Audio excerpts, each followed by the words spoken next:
Hello, this is Dr. Bill Rawls. Today I wanted to talk to you about irritable bowel syndrome. This is something that affects a lot of people. Possibly even half the population is being affected.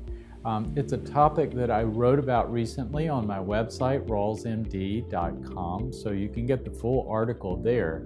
But briefly, irritable bowel syndrome is an effect of what we eat and our surrounding environment. So many of us are eating a diet that really is nothing like what humans have been exposed through time. Historically, humans have eaten a lot of vegetables and meats, and now we're eating this really heavy grain-based diet.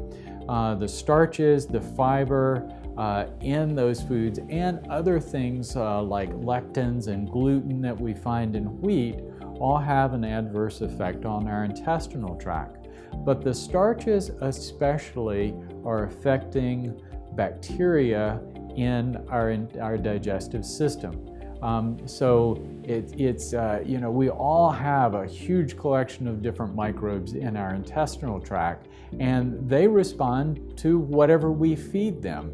So the purpose of our digestive tract is really extracting nutrients to feed our cells, but everything else that's there feeds bacteria.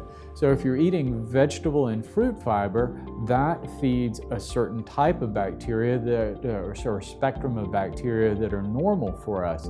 If you're eating a lot of grains or a lot of grains and beans, that's growing a whole new garden of bacteria in the gut.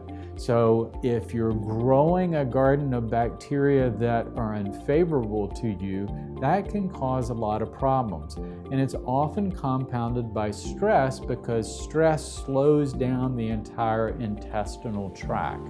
So if you're growing these bad bacteria, they're fermenting all of these starches, and that's producing gas, it's producing toxins, it's activating the immune system.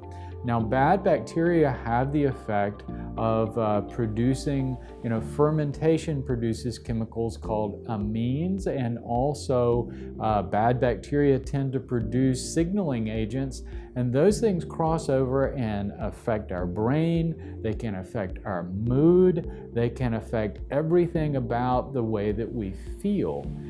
So it's not just the gut, but in the gut specifically, when you grow these bad bacteria, the toxins can slow down the intestinal tract and make it very sluggish, and that can cause chronic constipation. But it can go the other way. Sometimes these toxins actually damage the cells that line the intestinal tract, especially the large colon, so you have leaking of fluid into the large colon, so you get this flushing effect. And a lot of times it goes back and forth, that you'll start with constipation, that will build up all these toxins and build up and build up and build up until you get this flushing effect, and that goes on for a while until things start healing, and then it shifts back to constipation. But it ends up being a chronic misery that can go on for a lifetime. The solution, of course, is changing what you're eating. Shifting to a vegetable-based diet. More than half your food should come from vegetables. Shifting away from such a heavy grain-based diet. And beans also can contribute to these problems. So it doesn't mean that you can't have any of those things. Though sometimes with recovery, you need to cut them down or cut them out for a while. But it means that the majority of your food should come from vegetables.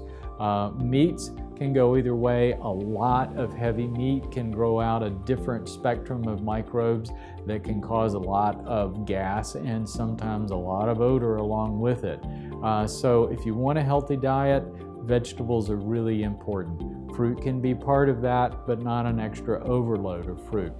So again, for more information, take a look at that article on Rawls MD. It can provide some really nice solutions for you to get in the right direction as far as solving this problem. And also, while you're there, take the time to check out my newsletter. Sign up for the newsletter, and we've got lots of great information coming to you regularly.